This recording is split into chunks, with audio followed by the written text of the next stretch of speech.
السلام عليكم ورحمة الله وبركاته. ازيكم يا حبايبي؟ عاملين ايه؟ يا رب تكونوا بخير. بسم الله والصلاة والسلام على رسول الله. النهاردة هنعمل معاكم حاجة حلوة، هنعمل كنافة بالمانجا. عملتها معاكم قبل كده بكل اشكالها وانواعها. عندنا هنا كنافة متفرزة، ده نص كيلو. عندنا ربع كوباية من السكر، 3/4 كوباية من الزبدة. والعمل المهلبية نعملها بالمهلبية بالمانجا. عندنا كوبايتين من اللبن، كوباية من عصير المانجا الخام، عليه معلقتين سكر زي ما انتوا شايفين كده. نعمل الشربات، هنعمل شربات خفيف، كوباية من المية ونص كوباية من السكر.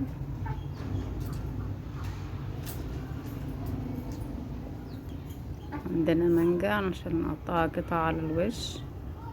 هناخد المهلبية 3 معالق من الكورن فلاور او النشا الذرة. هنسمي بسم الله كده ونروح نقطع الكنافة. هي لما بتبقى في الفريزر بتبقى سهلة كده في الفرك، تفركيها على طول. فركتها بالشكل ده، هنزل عليها بالسكر. ده سكر حبيبات بس ناعم، سكر ابيض. لو عندك سكر خشن ممكن تضربيه في الكبة تطحنيه. شربتها السمنة بالشكل ده، هضغط عليها كده وندخلها الفرن ونرجع نكمل بقى بقية المكونات بتاعتها. هحط الشربات على النار، عليه يعني رشة بسيطة كده من ملح الليمون. انا بحب ملح الليمون عن الليمون، زي ما انتي ما تحبي اعملي. خدت كده 3 معالق من النشا، عليهم معلقة من السكر، ولا حاطة معلقتين زي ما قلتلكوا في العصير. هدوبهم كلهم على البارد كده، ومش هحط عصير المانجا غير في الاخر بعد ما تبقى مهلبية كده، علشان لو حطيتها على اللبن المانجا حمضية فهتخلي اللبن يقطع. فحطيتها كده في الاخر بعد الكنافة ما طلعت من الفرن والشربات بارد. هسقيها كده وهسيبها برضو تشرب الشربات، ونرجع نبرد المهلبية ونحطها عليها بالشكل ده. بعدين ندخلها التلاجة.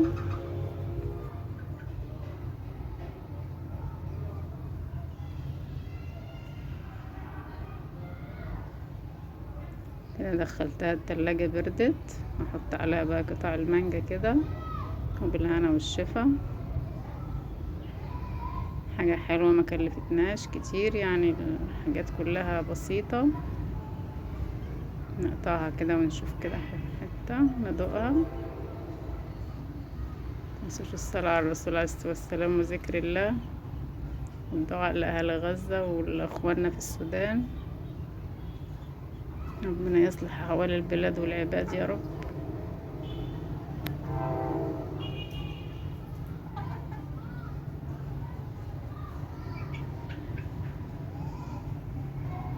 شايفين جميلة ازاي متماسكة؟ طبقة مهلبية وطبقة كنافة وعليها مانجا من فوق، حاجة كده جميلة. ندوق بقى كده واقول لكم رأيي.